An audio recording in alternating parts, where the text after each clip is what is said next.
Me gustaría orar antes. Y hoy quiero pedir especial atención por dos motivos.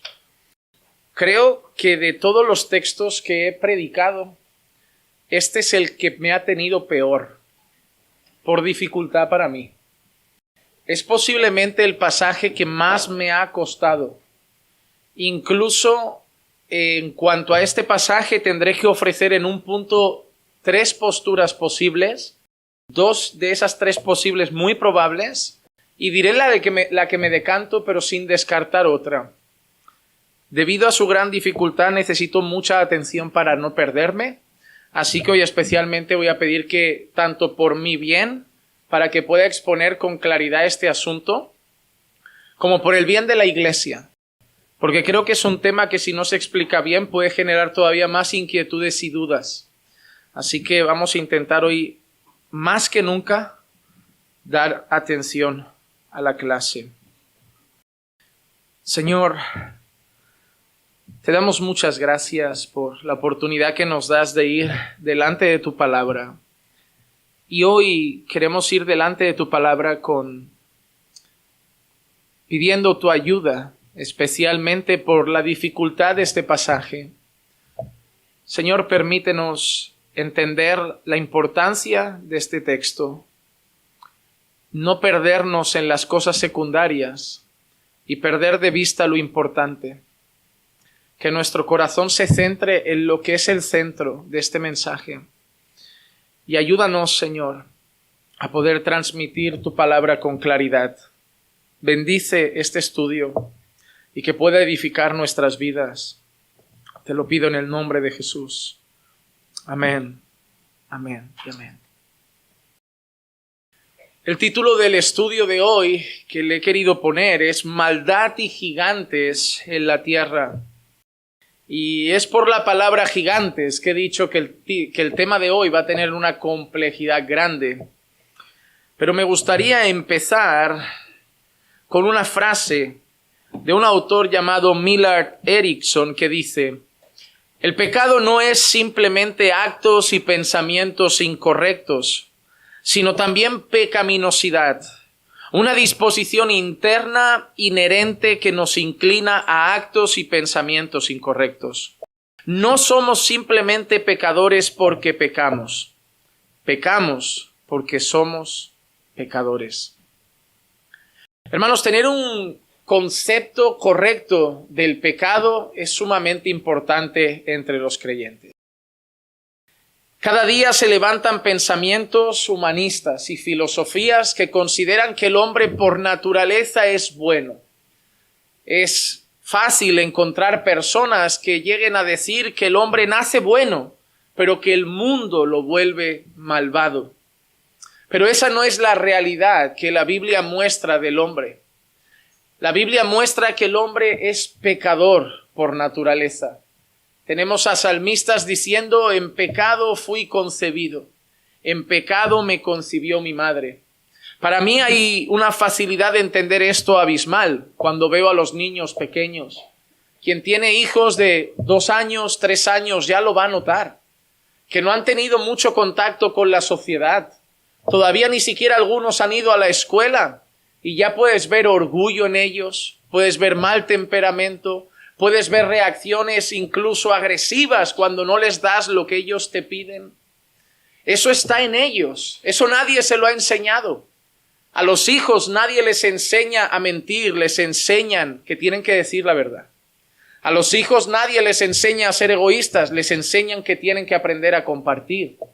A los hijos nadie les enseña a respetar, a faltar al respeto a las personas. Les enseñamos que hay que respetar a los mayores, que hay que respetar a las autoridades. ¿Sabes por qué?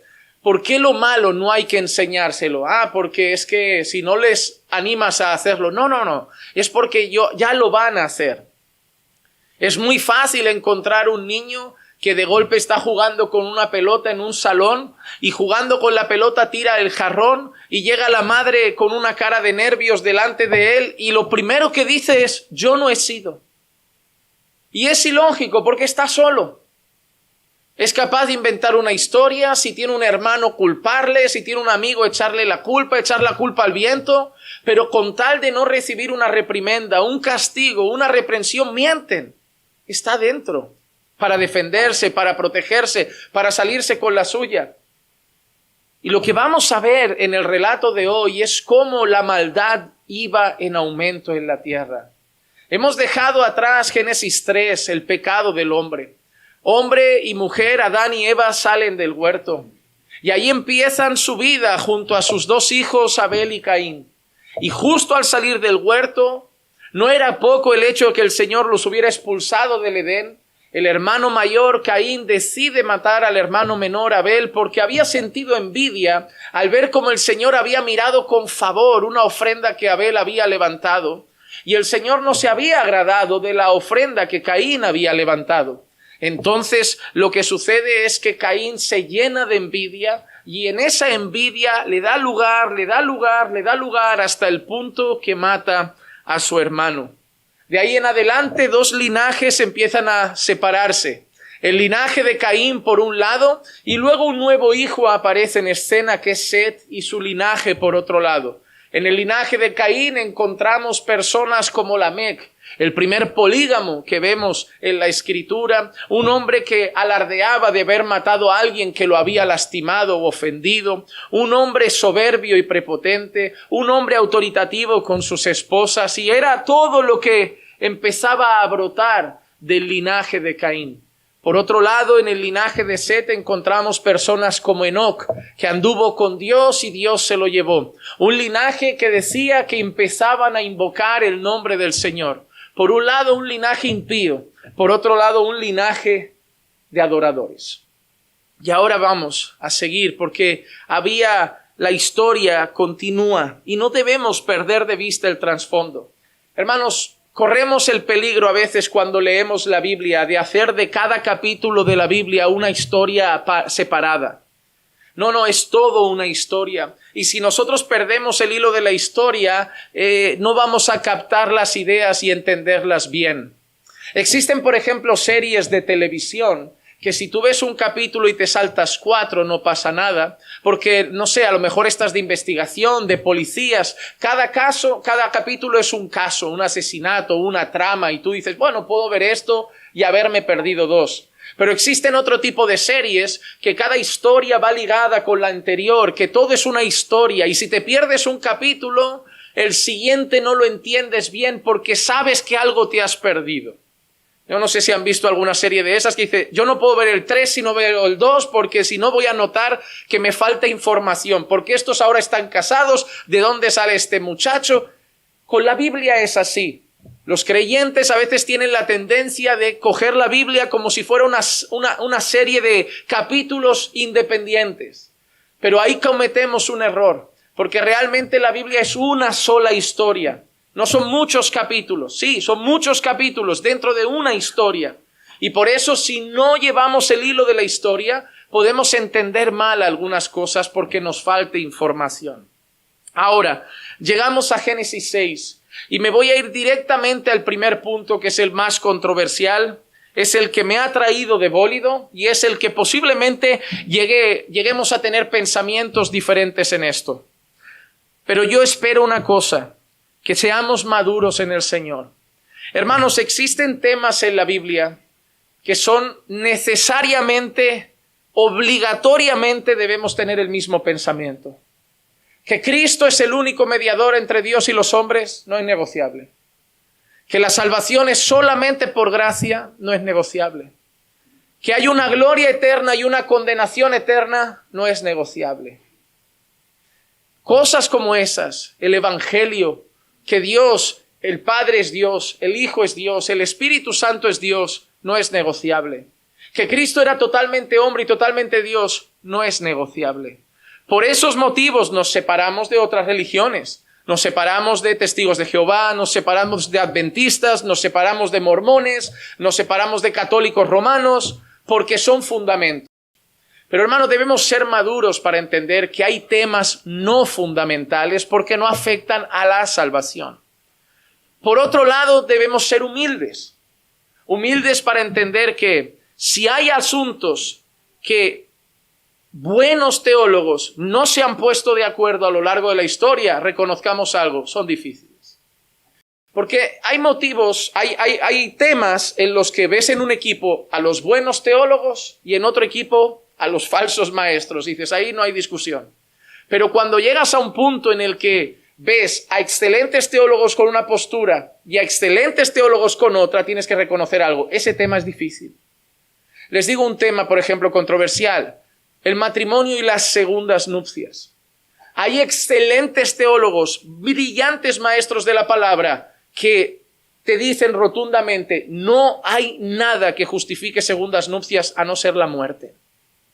Pero luego tienes excelentísimos teólogos, buenísimos maestros que te dirán, bueno, yo creo que hay un par de excepciones. Abandono del cónyuge y adulterio. Nada más. Otros sí están más disparatados y se vuelven más liberales. Pero ahí nos damos cuenta de algo. Si excelentes maestros tienen posturas diferentes en esto a lo largo de la historia, es un tema difícil. ¿Me afecta mi salvación? No, pues voy a tratarlo de esa manera. En lo esencial, unidad. En lo secundario, caridad. Vamos a tener que ser humildes en algunas cosas. Y este primer tema que quiero tratar con ustedes es uno. ¿Quiénes son los Nefilim? Es la palabra que aparece en hebreo. Los gigantes de Génesis 6. Porque vas a encontrar excelentes maestros como por ejemplo Miguel Núñez, John MacArthur y otros que te van a decir una postura. Pero luego vas a encontrar excelentes teólogos históricos. Lutero, Calvino, Brasil tiene por ejemplo para mí un erudito llamado Augustus Nicodemos que tienen otra postura. Si dos grupos de excelentes maestros tienen una postura diferente en este tema, es que es un tema difícil de entender. Ahí aplico la segunda pregunta. ¿Es fundamental saber quiénes eran los gigantes para nuestra salvación? No. ¿Son fundamentales esos gigantes en el resto de la historia de la redención? No. Porque van a aparecer en Génesis 6 y los vamos a perder de vista en Génesis 6. Y no vamos a oír hablar mucho más de ellos. Pero cuando yo entré y de verdad me pasé horas, como hacía mucho que no me pasaba leyendo autores, leyendo libros, leyendo cosas, entendí la más importante. Y ahí de verdad fue una patada a mi corazón. Siempre he dicho que el trabajo principal de un predicador es predicar lo más importante del texto. Yo tengo que predicar el texto, pero yo tengo que enfatizar lo que el texto enfatiza. ¿Cuál es el fundamento de ese pasaje? Y no son los gigantes. Los gigantes no es lo importante del pasaje de hoy. Están ahí, pero no son lo fundamental. No es a donde deberíamos apuntar como decir, mira, lo que está el Señor queriendo destacar en este pasaje son los gigantes. No. Podríamos dar una clase solo sobre los gigantes. Y como al final he considerado que no es el tema principal, solamente voy a pasar por encima de ellos un poquito. Primero que yo quiero mencionar son las consecuencias del yugo desigual. Porque sea cual sea nuestra postura, aquí hay claro que hay dos grupos que se están uniendo que no deberían haberse unido. En Génesis 6, los versículos 1 y 2 dicen así.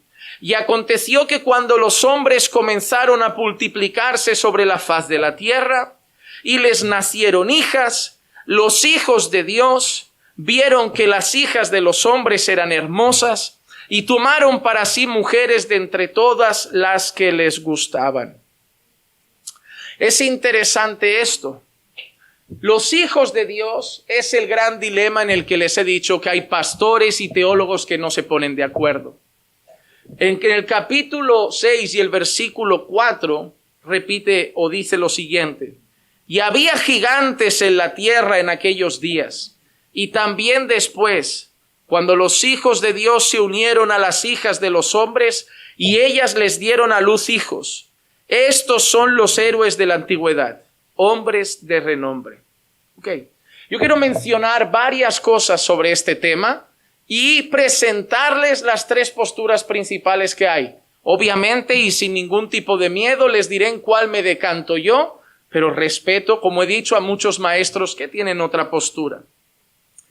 La postura más común en nuestros tiempos, principalmente porque es la postura que sostiene la línea pentecostal y por eso es la más escuchada, pero repito, es la que también sostienen excelentes maestros como he dicho Miguel Núñez, John MacArthur, es el hecho de que la expresión los hijos de Dios eran ángeles. Además de eso, ellos intuyen que son ángeles caídos, porque hicieron algo perverso. La pregunta es esa, ¿son los hijos de Dios ángeles? La primera forma en la que ellos justifican esto es que Job 1:6 dice así, hubo un día cuando los hijos de Dios vinieron a presentarse delante del Señor y Satanás vino también entre ellos. Y esa expresión, los hijos de Dios, en Job 1:6 se refiere a seres angelicales. Y no es la única vez, sino que incluso en alguna otra ocasión en los Salmos encontramos hijos de Dios referidos a seres angelicales. Sí que es cierto que la Biblia llama hijos de Dios a más personas. Por ejemplo, en Mateo 5:9 nosotros leemos, bienaventurados los que procuran la paz, porque ellos serán llamados hijos de Dios. Ahí no se refiere a ángeles, ahí se refiere a los creyentes, al pueblo de Dios. Entiendo que muchas personas digan ya, pero en el Antiguo Testamento la expresión hijos de Dios era para los ángeles puramente cuando aparece. Pero si nos ponemos a leer con cuidado el Antiguo Testamento, Dios también llama hijo a su pueblo en alguna ocasión. Y Él se presenta como un padre para su pueblo. Pero, repito, entiendo que haya una postura que considere eso por la gramática. Porque la expresión los hijos de Dios también es una expresión utilizada para ángeles. No solamente por la expresión hijos de Dios. En una de las cartas del apóstol Pedro y en una carta de Judas, que está al final de sus Biblias, también hay una referencia a los ángeles en cuanto a los tiempos de Noé. Hay una referencia a ellos. Pero en los textos de Pedro y de Judas, aunque haya una referencia, no está hablando de lo que está hablando Génesis 6. Hay una referencia a ángeles, pero no está diciendo que lo que hicieron los ángeles es tener relaciones sexuales con mujeres de la tierra. Otro de los argumentos es que Judas, la carta de Judas, menciona a Enoc, como profetizó Enoc. De ahí toman que hay un libro apócrifo, y es verdad, está el libro apócrifo de Enoc, y que Enoc menciona a los ángeles ahí, y por lo tanto todo casa para pensar que los ángeles caídos en aquel tiempo descendieron y decidieron tener relaciones sexuales con humanas que dieron a luz a los nefilim, a los hombres gigantes. Esa es una postura. Y repito una cosa, la respeto. Yo me tendría que hacer varias preguntas. La primera, Hebreos 1:14 dice que los ángeles son seres espirituales. Y eso no lo podemos perder de vista. También los ángeles caídos, los demonios, son seres espirituales. Hebreos 1:14 dice, no son todos ellos espíritus ministradores, enviados para servir por causa de los que heredarán la salvación. Son seres espirituales. No tienen cuerpo físico. No lo tienen. Es más, nosotros vemos que las relaciones íntimas se acabarán en la eternidad. Nosotros sabemos que las relaciones conyugales terminarán en la eternidad. Y una de esas cosas que sabemos eso es la comparación que hace con quién. Seréis como ángeles. En Mateo 22:30, Jesús dice, porque en la resurrección ni se casan ni son dados en matrimonio, sino que son como los ángeles de Dios en el cielo. Entonces hay una expresión utilizada por Jesús para referirse a los ángeles como seres que no tienen una vida sexual, íntima y conyugal. Obviamente, no son seres físicos, no tienen una necesidad física, son seres espirituales.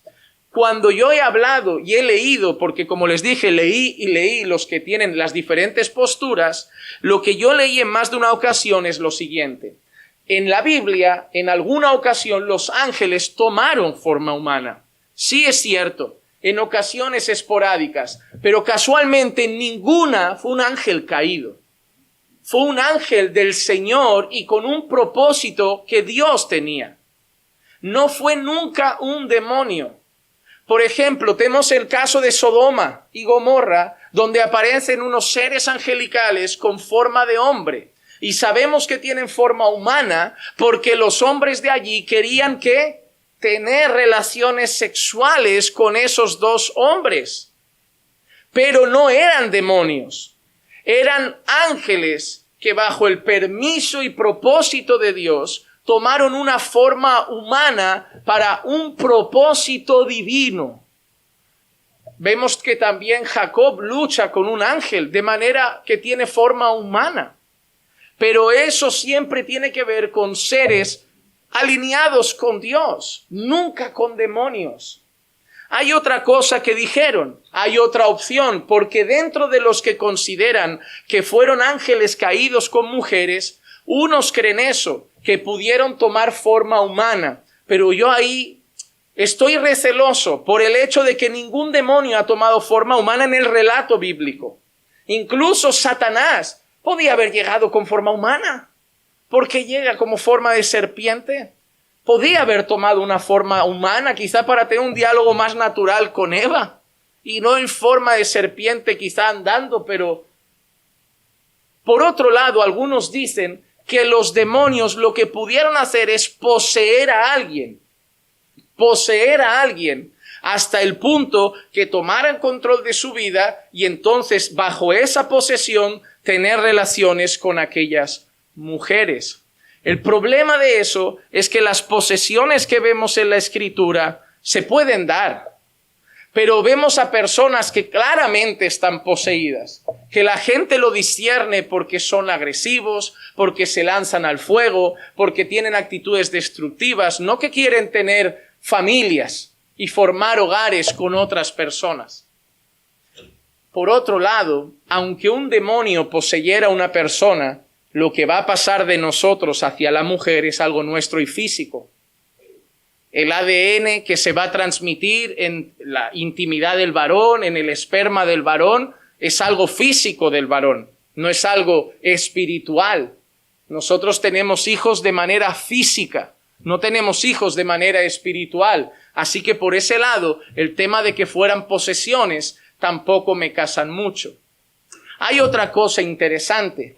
Si fueron también ángeles que hicieron eso, ¿por qué no lo han seguido haciendo a día de hoy? Porque los demonios, los ángeles caídos, siguen obrando en medio de nosotros. ¿Por qué no siguen teniendo relaciones con mujeres a día de hoy? Hay algunos dicen que Dios se lo permitió temporalmente. Está lleno de suposiciones, pero repito, es una postura lícita que excelentes maestros tienen y posiblemente la que más se escucha en nuestro tiempo. Pero no es la única postura. Además, me gustaría ir al texto para hacer algunas preguntas al texto que siempre ayuda. Y aconteció que cuando los hombres comenzaron a multiplicarse sobre la faz de la tierra y les nacieron hijas, los hijos de Dios vieron que las hijas de los hombres eran hermosas. Es interesante porque los hijos de Dios, si son ángeles caídos, parece que tienen un gusto por la apariencia física. Eso es muy humano. Eso no es muy espiritual. Es como que vienen los demonios y dicen, pero yo quiero a la guapa. Digo, a ver, ¿qué demonios con gusto? Es extraño porque los seres espirituales nunca han sido relacionados con gusto por la belleza, por lo hermoso, por lo feo. Han tenido otra línea de función y de trabajo en la historia bíblica. Y aquí dice que esos hijos de Dios vieron que eran hermosas y tomaron para sí mujeres de entre todas las que le gustaban. Es decir, esos demonios tomaron forma humana y además gustos humanos. Ahí todo empieza a rizarse un poco. Demonios con gustos humanos para elegir mujeres que les gusten. Oye, si yo quiero fabricar gigantes, si yo quiero crear seres híbridos de alguna manera, yo tomo a cualquiera. Soy un demonio, yo no vengo a casarme con ella, a formar una familia y que quedemos guapos de pareja. Tomo a cualquiera porque yo quiero crear esas cosas. Pero aquí hay un gusto que a mí me hace pensar. Luego en el versículo 4 dice también, y había gigantes en la tierra en aquellos días y también después, cuando los hijos de Dios se unieron a las hijas de los hombres y ellas les dieron a luz hijos. Dice que los hijos de Dios tuvieron relaciones con las hijas de los hombres y dieron a luz hijos. Pero dice, y había gigantes en la tierra, ¿cuándo? En aquellos días, y después que los hijos de Dios tuvieron relaciones con las hijas de los hombres también. Es decir, hay unos gigantes que están antes, por el texto y la gramática, de esas relaciones. Hay unos gigantes que parece que no han aparecido a través de esas relaciones. Dice que había gigantes en aquellos días y también después, cuando los hijos de Dios se unieron a las hijas de los hombres y ellas le dieron a luz hijos. Además, nosotros damos por hecho, lee bien el texto, dice que los hijos eran gigantes. Porque si lees bien el texto, dice, había gigantes antes y después, cuando los hijos de Dios y las hijas de los hombres se juntaron y éstas dieron a luz hijos. Pero no dice, damos por hecho que los hijos fueron los gigantes. Pero literalmente te pregunto, vamos a ser honestos, ¿literalmente dice que los hijos eran gigantes o que los gigantes estaban? Pero damos por hecho que fue el resultado. Ahora, ¿en qué idioma se escribió ese texto?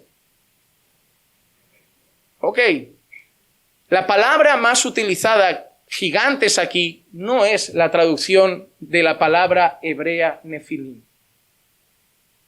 La palabra hebrea nefilim deriva de una palabra que tiene varios significados, entre ellos tirano, caído, malvado y poderoso. Por eso hay un pensamiento que también dice que esos hombres de renombre, esos hijos de Dios, eran hombres tiranos y poderosos de aquella época, que tuvieron relaciones con las mujeres. Y eso también puede ser porque en la cultura hebrea de aquel momento, a los gobernantes se les llamaba y se les trataba como si fueran deidades. Gobernantes eran considerados y llamados como hijos de Dios también. Y casualmente la palabra nefilim se refiere a alguien poderoso, tirano, caído, malvado. Y podría ser esa postura, que tampoco es la que yo sostengo. Pero es una opción, porque la palabra nefilim, cuando tú hablas hebreo y entiendes el hebreo, no es la utilizada usualmente para hablar de algo grande o gigante. Porque en la palabra, en el Antiguo Testamento, hay expresiones para referirse a monstruos grandes, animales grandes, expresiones, y usan otros términos, nunca nefilim. Nefilim tiene otros significados y eso hay que considerarlo.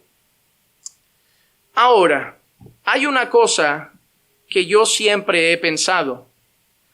El capítulo anterior, ¿de qué nos hablaba? La descendencia de Adán a través de Set. El capítulo anterior, ¿de quién nos hablaba? La descendencia de Caín. En el Nuevo Testamento, a los hijos de Dios se les llama hijos de Dios, a los creyentes. Hay una cosa que no podemos descartar y es una postura que tuvieron también grandes teólogos y tuvieron en cuenta el contexto. El contexto de Génesis en estos capítulos es dejar claro dos líneas, dos linajes y los peligros de juntarlos. Y lo que puede referirse aquí también es que los hijos de Dios, linaje de Set, y las hijas de los hombres, linaje de Caín, decidieron empezar a tener hijos. De las tres posturas, por el contexto y lo que les he expresado, esa es la que yo sostengo. Me cuesta creer que por las relaciones de demonios más mujeres salieran gigantes. Es más, cuando yo veo el relato bíblico, porque parece que el Señor eso no le agrada nada, decide acabar con la tierra porque la maldad ha crecido, pero si lees, aparecen unos hijos, si no recuerdo mal, los hijos de Anac, que también son de gran tamaño y envergadura.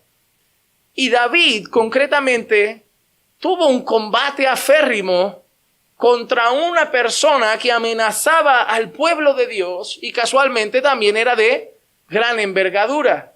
Pero no tenemos registros de que los demonios hubieran seguido teniendo relaciones sexuales con mujeres y de ahí salen los hijos de Anac o sale Goliat u otras personas. Es como que si eso hubiera pasado y esas grandes envergaduras es fruto de eso, hay como una simiente demoníaca andando por la humanidad. A mí me cuesta pensar en ello, me cuesta aceptarlo, pero reconozco grandes teólogos, como he mencionado, Núñez, MacArthur, creo que quien también promovió mucho eso, Alducin, Armando Alducin también. Hay muchos que han tenido ese pensamiento, por las expresiones hijos de Dios, que aparecen en Job, en Salmos, por lo que dice también Pedro y Judas, pero a mí no me casa esa idea. Respeto y reconozco que es un tema secundario. Las tres posturas principales son las siguientes. Hijos de Dios e hijas de los hombres, una postura dice que son poderosos reyes o gobernantes más mujeres de otro linaje. 2, ángeles caídos. Algunos consideran que tomaron forma humana o que poseyeron a hombres más mujeres humanas. O 3, que es la que sostengo, el linaje de Set más el linaje de Caín. Una cosa está clara, ya sea una u otra, lo que la Biblia resalta es que el yugo desigual solo tiene malas consecuencias. Ya sea esos seres espirituales con mujeres, ya sea el linaje de Set con el linaje de Caín, ya sean esos poderosos con otras mujeres que eran de otro linaje, el juntar dos linajes que no caminan de la mano tiene terribles consecuencias.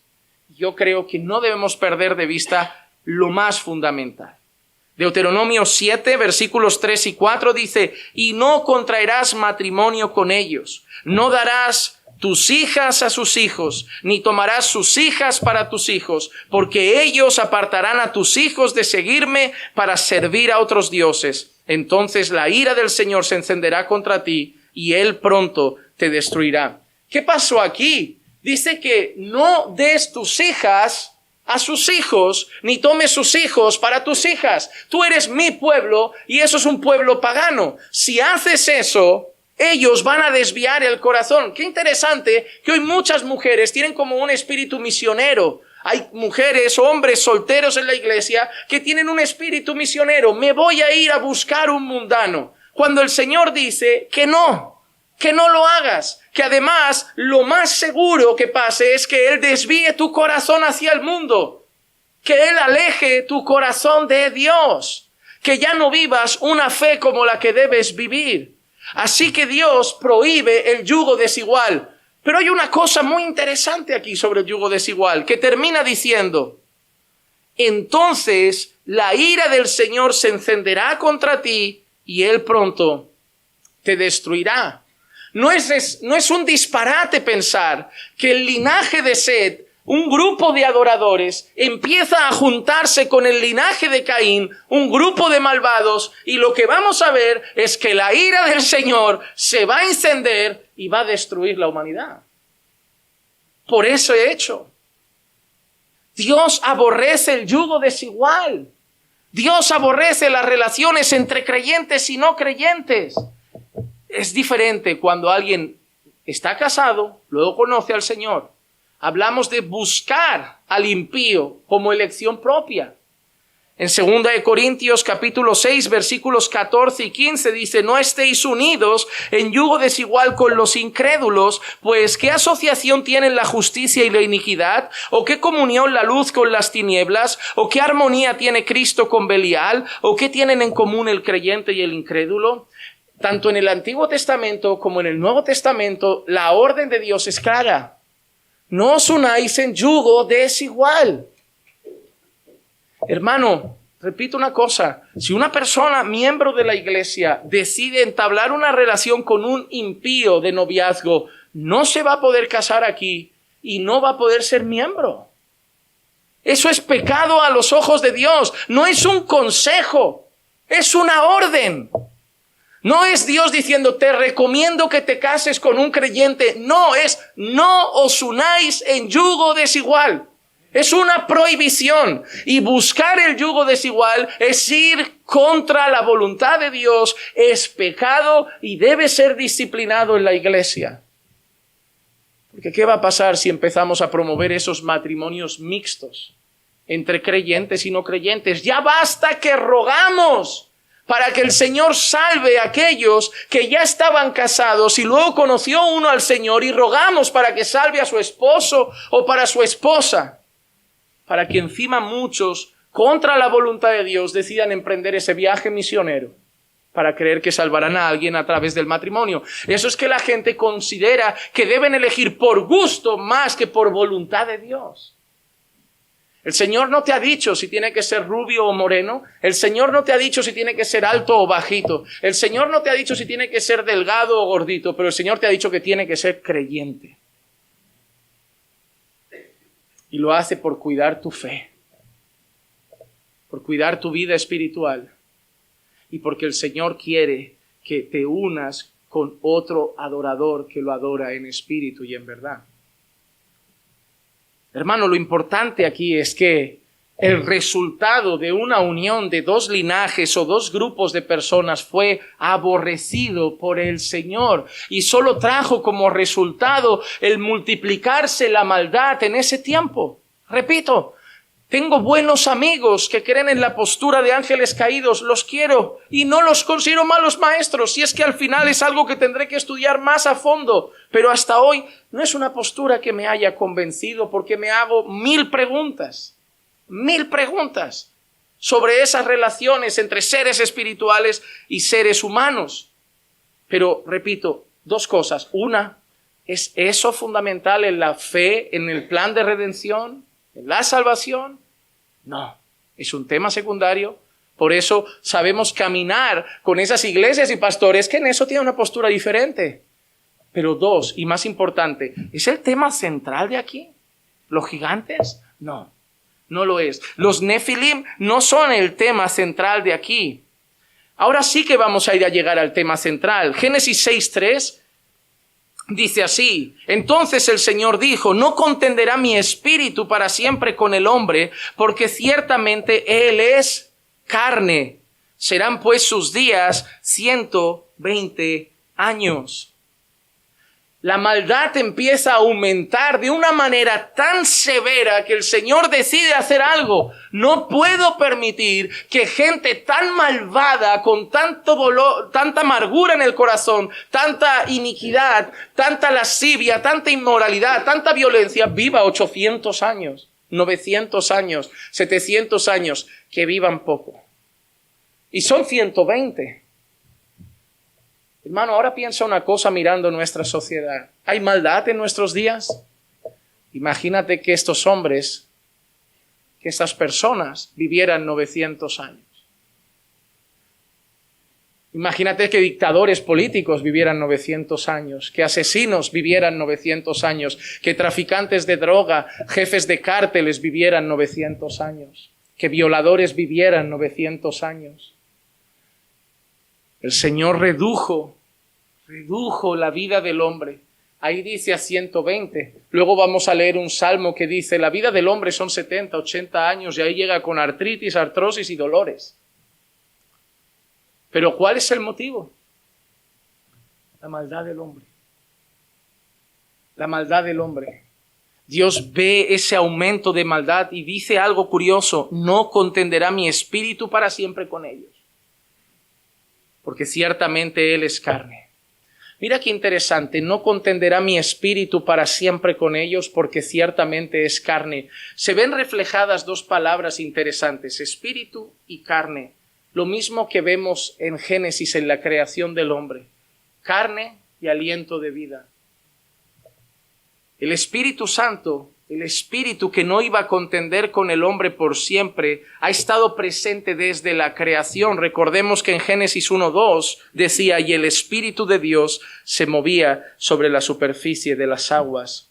Hermano, de siempre el Espíritu Santo ha obrado en la creación. Hay personas que creen que el Espíritu Santo empezó a trabajar en Hechos 2, y eso es un error teológico.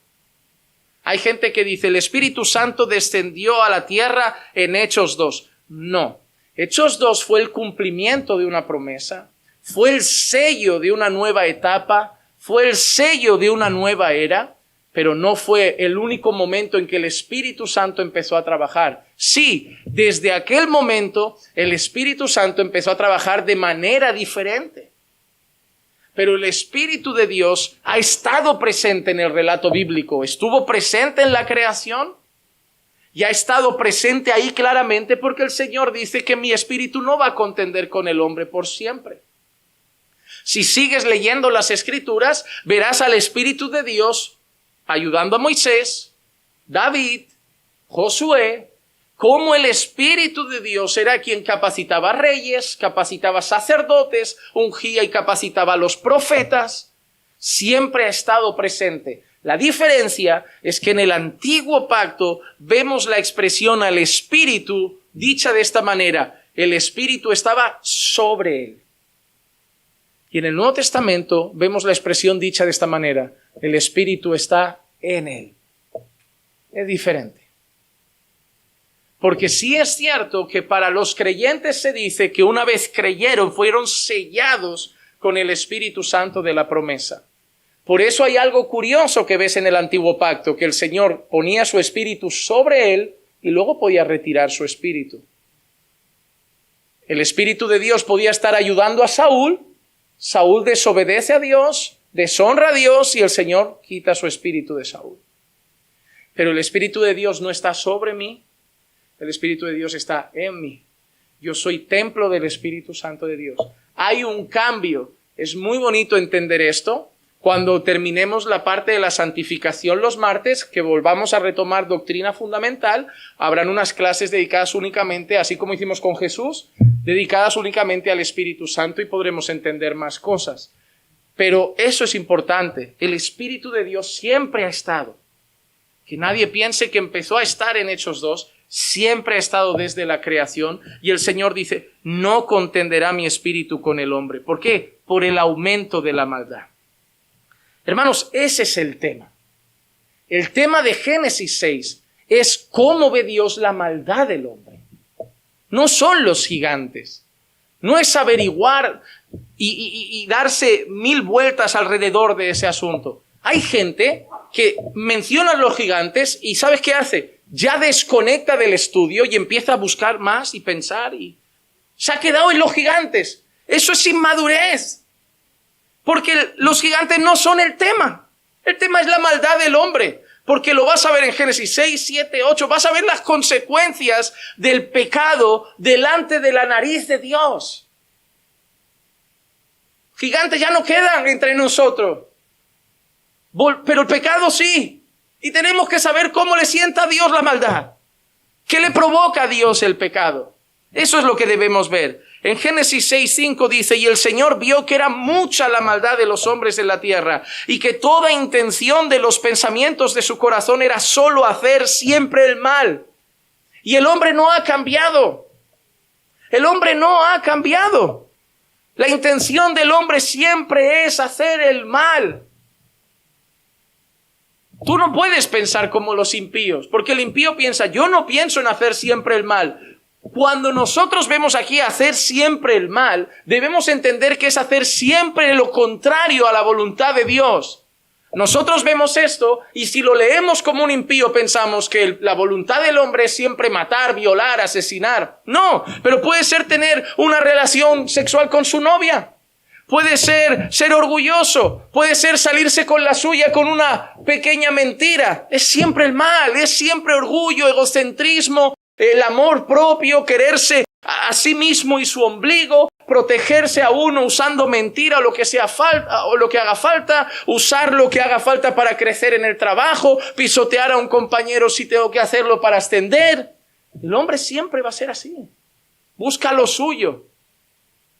¿Tú sabes lo que es 666? Del hombre, por el hombre y para el hombre. Eso es el hombre. Dios es 777, de Dios, por Dios y para Dios, porque de Él, por Él y para Él son todas las cosas. Pero nosotros vivimos ¿cómo? De mí, por mí y para mí son todas las cosas. Así vive el mundo. Ese es el corazón del hombre sin Dios. Vive para Él, por Él y de Él. Mi vida es mía. ¿O no escuchas a gente decir eso? Eso te lo dice hasta tu hijo a veces. Es mi vida, mamá. Es mi vida, papá. Es mi vida. Que es mi cuerpo. Si me lo quiero pintar, rayar, tatuar, es mi cuerpo, es mi vida. Son mis de mí. El hombre vive así, ensimismado. Nosotros debemos vivir para su gloria. Es el cuerpo que Él me dio, es la vida que Él me dio, es el día que Él me dio para Él. Este día es del Señor. Si hoy estás despierto es del Señor y te lo ha dado para Él, no para ti, no es tu día. Cuando tú tengas un día libre, piensa que es el día libre del Señor. Úsalo bien. No significa que no puedas descansar, no significa que no puedas pasear, pero piensa en Él y su gloria, porque Él te lo regaló.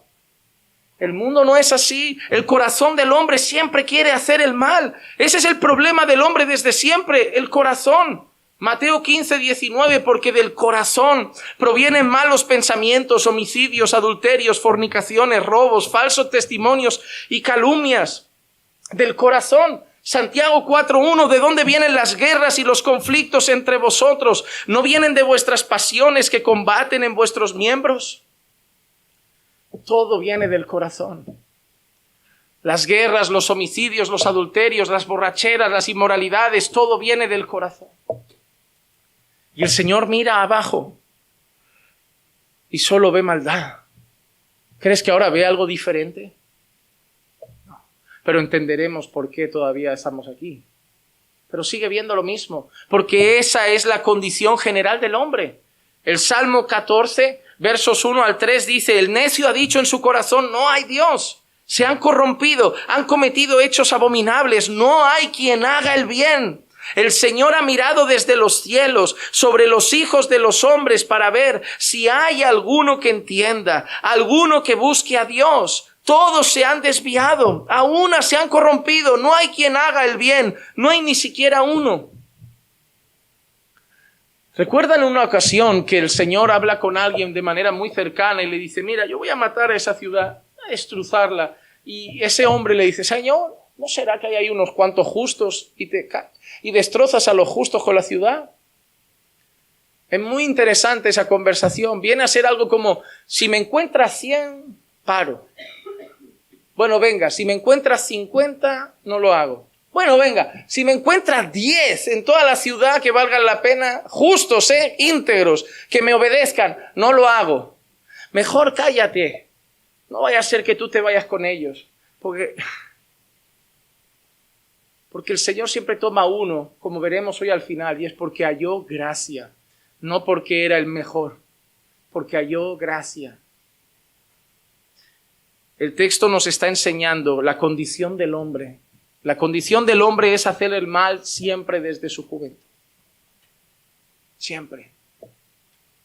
Es interesante que reconozcamos la maldad que tenemos, porque incluso siendo creyentes todavía luchamos con ella. Déjame hacerte una pregunta. ¿Eres creyente? Tienes al Espíritu Santo. Ya no tienes un corazón de piedra, tienes un corazón de carne. El Espíritu de Dios mora en ti. Dios es tu Padre. Has sido iluminado por la gracia de Dios para comprender su palabra. Has visto la gloria de Dios en la faz de Cristo y todavía tienes luchas con tu pecado. Imagínate el impío que no cree en Dios, no tiene al Espíritu Santo y sigue con su corazón de piedra. Para mí la prueba de la maldad del mundo no es el mundo, soy yo, que siendo creyente lucho con ella. El mundo no lucha, la vive, pero yo soy cristiano y lucho para no pecar, y lucho para no ofender a Dios, y le pido perdón porque lo hago. Imagínate tú cómo somos de buenos, si siendo creyentes tenemos que arrepentirnos de nuestros pecados. El Señor ve la maldad del mundo, ve que la inclinación del corazón del hombre es hacer el mal. Ese es el peso de Génesis 6, nuestra maldad, la maldad del hombre y lo que provoca en el corazón de Dios. En Génesis 6:6 dice así: y le pesó al Señor haber hecho al hombre en la tierra, y sintió tristeza en su corazón. Hermanos, la palabra pesó en algunas traducciones, quizá los que tengan a su mano Reina Valera, si no me equivoco, pone se arrepintió Dios. La palabra que aparece aquí en hebreo, esa palabra que en algunas traducciones es arrepintió, o la palabra que algunas traducciones dice es pesó, es la palabra nakjam, que significa respirar profundamente, lamentar, pero también significa arrepentirse. Y este es otro de esos textos que resulta curioso, porque dice, y se arrepintió Dios de haber hecho al hombre. Ok, tenemos un texto que dice literalmente, porque Dios no es hombre para mentir, ni hijo de hombre para arrepentirse. Ahí te llegan los eruditos ateos y te dicen, la Biblia se contradice. No, hay que saber leerla. Déjame hacerte una pregunta. ¿Hay un texto que dice que el Señor te tiene bajo sus alas? ¿Sí o no? ¿Dios tiene alas? ¿Hay un texto que dice que estamos a la sombra del Altísimo? ¿Tú ves la sombra? ¿Dios tiene sombra? ¿Hay un texto que dice que el Señor te tiene en la palma de su mano? ¿Dios tiene palma de mano? La Biblia dice que Dios es espíritu. Entonces se contradice la Biblia porque Dios es espíritu, pero ahora tiene mano, tiene alas, nos cuida como una gallina a los polluelos. No, nosotros tenemos que saber que hay cosas que son a veces un lenguaje, lo voy a decir sin tecnicismos. La Biblia en ocasiones utiliza un lenguaje humano, expresiones de los hombres para referirse a Dios, para que nosotros podamos entender lo que Dios está sintiendo. Dios es Dios.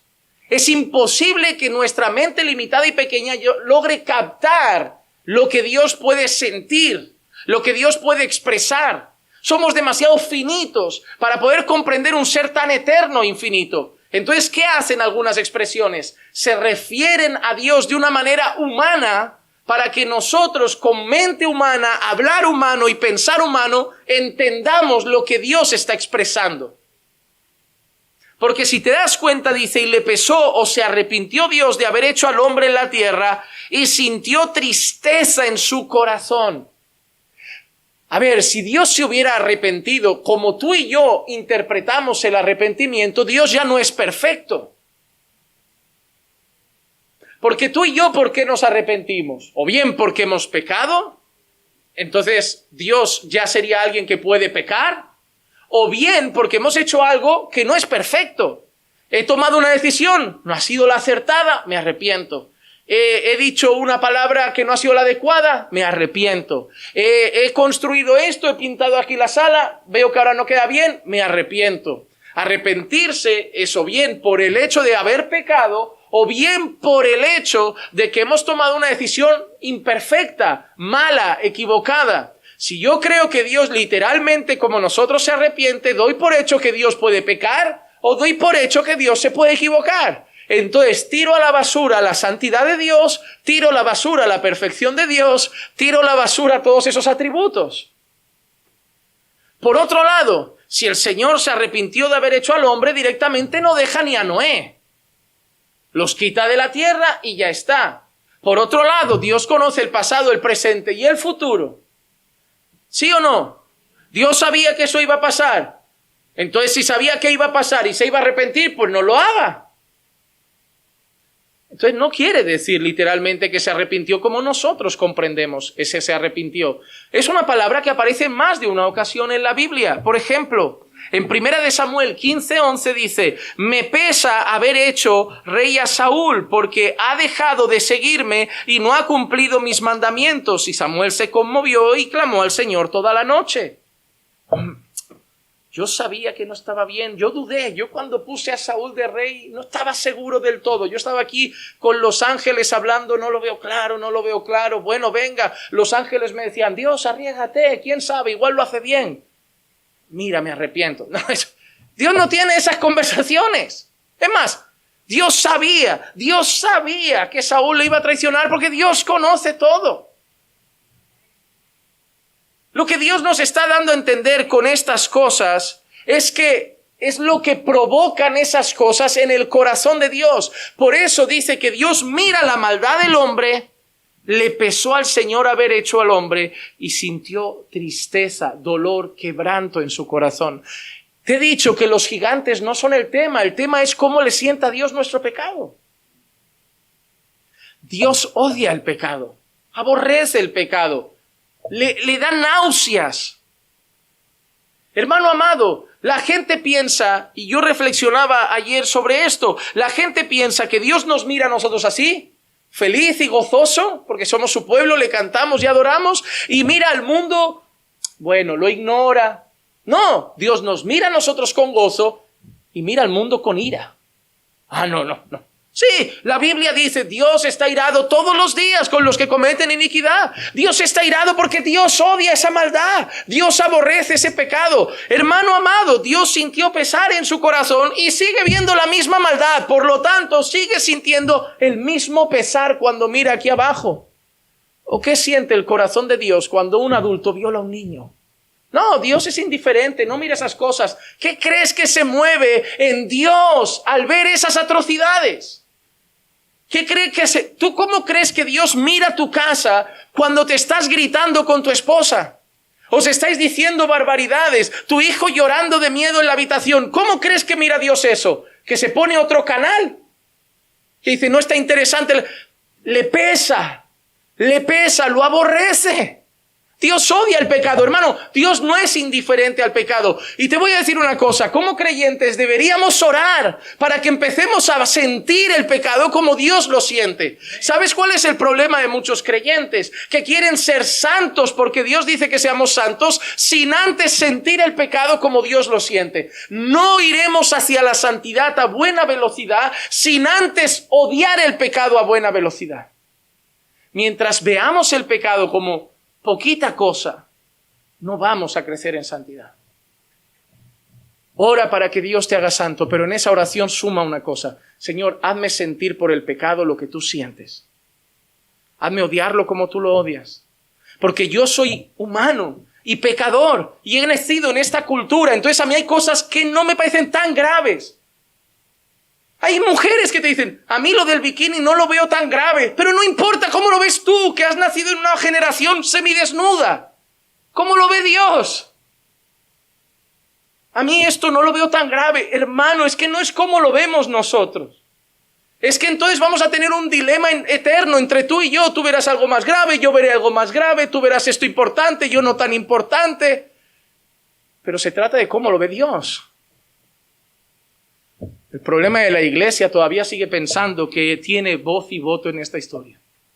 No, nuestro deber es someternos a Dios. Dios le pesa el pecado, le produce quebranto en el corazón, dolor en el corazón, aborrecimiento en el corazón. Dios no cambia de opinión como nosotros, pero Dios expresa cambios de opinión en la Biblia. Éxodo capítulo 32, versículo 14, y el Señor desistió de hacer el daño que había dicho que haría a su pueblo. Míralo, Él dice que va a hacer algo y luego desiste, se arrepiente. En Jeremías 26:3, tal vez escuchen y cada uno se vuelva de su mal camino y yo me arrepienta del mal que pienso hacerles a causa de la maldad de sus obras. Mira, El Señor ahora mismo tiene un rayo sobre tu cabeza esperando porque es su voluntad. Pero si te arrepientes, quita el rayo y dice, me arrepiento de lo que le iba a hacer. O nosotros vimos un texto así, Jonás capítulo 3, versículo 10. Y vio Dios sus acciones que se habían apartado de su mal camino. ¿Recuerdan? El ayuno de Nínive, el arrepentimiento de Nínive. Y dice, entonces se arrepintió Dios del mal que había dicho que les haría y no lo hizo. El Señor, si se arrepintió de lo que iba a hacer, es que lo que iba a hacer no era perfecto. Repito, la Biblia tiene expresiones utilizadas de manera humana para que entendamos que Dios no cambió como nosotros de parecer. Ahora quiero esto, ahora no quiero esto, porque entonces, amado hermano, yo temblaría. Si tengo un Dios que va cambiando de parecer, yo tiemblo, porque hoy te quiero y no. Hoy te salvo y no. Hoy cielo, mañana infierno. Según como me pilles. Pero no, Dios es fiel. Dios es firme. Lo único que Dios quiere que entendamos lo que ha pasado en la escena. Lo que quiere que entendamos es lo que conlleva el arrepentimiento. No que Dios cambie de parecer. Ahora te digo una cosa. ¿Por qué? Mira, Dios dijo que iba a consumir Nínive. Nínive se arrepintió y Dios se arrepintió de lo que les iba a hacer. ¿Quién mandó Jonás a Nínive? Dios. ¿Para qué mandó Dios a Jonás a Nínive? Para dar un mensaje de juicio. ¿Tú crees que Dios no llevó a Jonás a Nínive sabiendo que Nínive se iba a salvar? Es más, Jonás lo sabía también, hasta Jonás sabía eso. Porque Jonás en un momento de rabia y cólera dice, si es que yo sabía que eres demasiado bueno. Si es que yo sabía que iba a venir aquí lo de os va a matar, iban a llorar y tú te ibas a conmover. Por eso nosotros no nos gusta predicar a quien odiamos, porque sabemos que Dios es demasiado bueno. Y Dios lo puede salvar, pero yo no quiero, porque no lo merece. Porque todos nosotros tenemos un pequeño Jonás en nuestro corazón. Dios tiene que salvar a los perdidos, pero al que me violó no. Pero a aquel dictador no. ¿Por qué a todos sí y a él no? Porque bajo tu criterio, él es tan digno de salvación como tú y como yo. Tan digno. Porque no quiero ir a predicarle porque sé que tengo un Dios demasiado bueno. Y qué coraje me daría que Dios salvara al que me violó y no salve a mi madre, que me dio la vida. Nosotros a veces queremos ser los que eligen los salvos. ¡Qué peligro! Porque si aquí a cada uno le cae uno bien y uno mal, y cada uno eligiera, todos estamos en la lista de alguien que le caemos mal. Aquí no se salva nadie. Gracias a Dios que la salvación es del Señor y no nuestra. Hermano, lo que el texto nos quiere expresar es que Dios aborrece el pecado y produce un profundo dolor, aborrecimiento, quebranto en su corazón. Y eso es un aviso para nosotros también, Porque yo no sé quién piensa que por ser creyentes, cuando el creyente peca, al Señor no le ofende tanto. Me ofende el de ellos. Mira qué curioso. La gente que piensa, el de ellos es terrible, el de estos pobrecitos. No. Te voy a decir una cosa, ¿qué es más terrible? ¿El de esos que no saben qué es pecado bajo su moral? ¿O el tuyo? Que dices, es pecado, Dios lo odia, pero lo voy a hacer. El nuestro es más terrible que el de ellos. Por eso el Señor dice que al que más se le da, más se le demandará también. Hay gente que va a tener un juicio muy severo. ¿Sabes por qué? Porque ahí estuvieron sin escuchar mucho del Señor. Pero hay gente que estuvo días, semanas y años escuchando la palabra, escuchando arrepiéntete, ven a Cristo, este es el Evangelio, esta es la Escritura. Y aún así dirá Dios que no. Tremendo, Tremendo. Hermanos amados, Efesios 4:30 dice, y no entristezcáis al Espíritu Santo de Dios por el cual fuisteis sellados para el día de la redención. ¿Sabes qué significa, creyente? Que cuando pecas, el Señor sigue pesándole. Le sigue pesando. Y mira qué interesante, porque a nosotros nos puede afectar de una manera diferente. Hay creyentes que cuando pecan, la alabanza ya no suena igual. La oración pierde su fluir, la alabanza pierde su gozo, la palabra ya no me entretiene, ya no es tan profundo. Antes estaba como 100% conectado, ahora estoy un poco despistado. Eso es que a Dios le ha pesado tu pecado. El Espíritu Santo ha sido entristecido y estás pagando las consecuencias. Tu vida espiritual no está igual, porque el Espíritu Santo ha sido entristecido por el pecado. No entristezcáis al Espíritu Santo. Este texto nos enseña que Dios aborrece el pecado. ¿Y cómo vemos esto con más claridad? Por la decisión que toma el Señor. Génesis 6:7. Y el Señor dijo: borraré de la faz de la tierra al hombre que he creado, desde el hombre hasta el ganado, los reptiles y las aves del cielo, porque me pesa haberlos hecho. ¿Cómo debe sentirle a Dios el pecado para que decida borrar de la faz de la tierra al hombre que ha creado?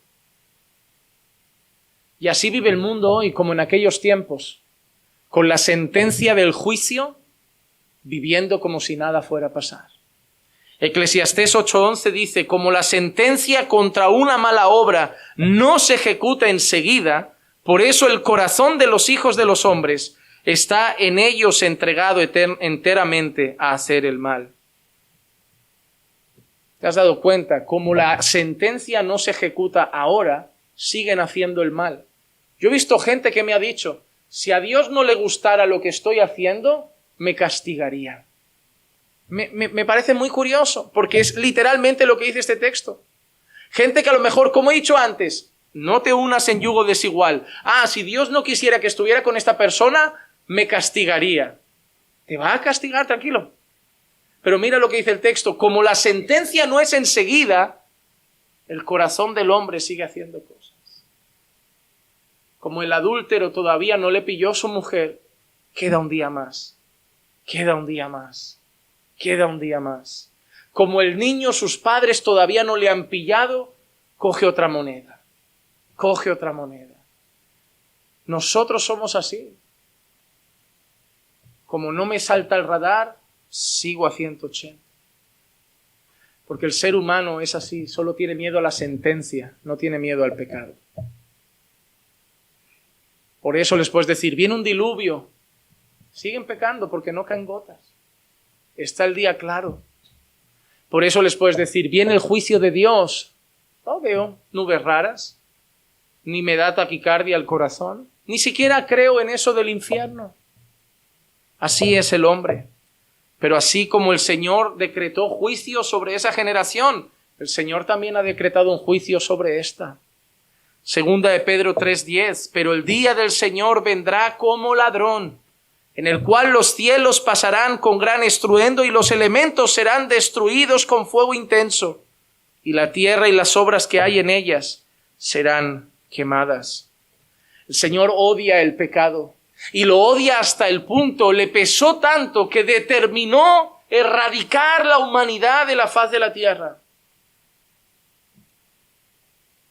La gente dice: ¿cómo puede ser que un Dios bueno haya creado un castigo eterno como el infierno? Te repito lo mismo que hemos leído hoy, porque Dios odia el pecado.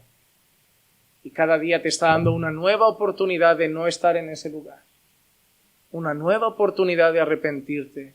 Una nueva oportunidad de poner tu fe en Jesús. Una nueva oportunidad de vivir para su gloria. Él es paciente. Él es misericordioso. Él levanta a sus pregoneros como Noé para decir: viene juicio, viene juicio. Él usa a sus predicadores pesados y enfadados para decir: no juegues con Dios. Pero preferimos seguir. No lo llegamos a creer, pero el juicio vendrá. Y habrá un lugar donde hay lloro y crujir de dientes por toda la eternidad, para aquellos que no quisieron mirar al Señor y arrepentirse. Pero ahora el versículo 8 nos muestra la única esperanza de salvación. ¿Y sabes cuál ha sido siempre? La gracia de Dios. Porque el versículo 8 dice: mas Noé halló gracia ante los ojos del Señor. Es interesante porque tú esperarías: pero Noé fue el único bueno. Pero Noé fue el único digno, pero Noé fue el único perfecto, pero Noé fue el único que no se contaminó. Pero dice, pero Noé halló gracia. ¿Y sabes cuál es la prueba de que es gracia? Lo leeremos más adelante. ¿Qué es lo que hizo Noé justo después de bajar del arca? Pecar contra Dios. Óyeme, salen del huerto, salen del Edén, uno mata al hermano. Salen del arca, uno se emborracha. Si Dios exterminara la humanidad, dejara solo un par de parejas para volver a poblarla, volveríamos a llenarla de maldad. Porque no se trata de dame una nueva oportunidad, se trata de hazme una nueva criatura. Hermanos, nosotros no necesitamos una nueva oportunidad de Dios, necesitamos un nuevo corazón. Necesitamos ser nuevas personas. Necesitamos su espíritu, necesitamos morir a lo que éramos. Necesitamos ser purificados. Pero la salvación es solo gracia, hermano. Nadie es digno. Abel no era digno. Adán no era digno, Eva no era digna. Pecaron, merecían morir y el Señor, gracia, les dio vestiduras. Caín merecía morir, el Señor, gracia, le puso un sello para que nadie lo matara. Noé también merecía morir, lo demostrará después de bajar del arca, pero Dios, gracia. Porque Efesios 2:8 dice, porque por gracia habéis sido salvados por medio de la fe. Y esto no es de vosotros, sino que es don de Dios, no por obras, para que nadie se gloríe de ellas. ¿Te has dado cuenta, hermanos? ¿Se han dado cuenta? Los gigantes no eran lo más importante. Lo más importante siempre ha sido Dios. En ese texto hay diferentes tipos de lectores en la Biblia. Hay gente que le gusta lo misterioso. Por eso hay gente que le encanta Apocalipsis, los gigantes y todo lo raro, difícil y escondido. Y yo creo que hay una dosis de humildad que debemos tener, que hay cosas que vamos a pasar la vida estudiando y no vamos a tener a ciencia cierta 100% de que esa era la postura correcta. Pero cuando leemos la Biblia tenemos que pensar no en lo que me da curiosidad, sino en Dios. Y hoy hemos aprendido una cosa. La maldad del hombre llenó la tierra. Porque el corazón del hombre es malvado. Hermano, hacemos cosas malas porque somos malos.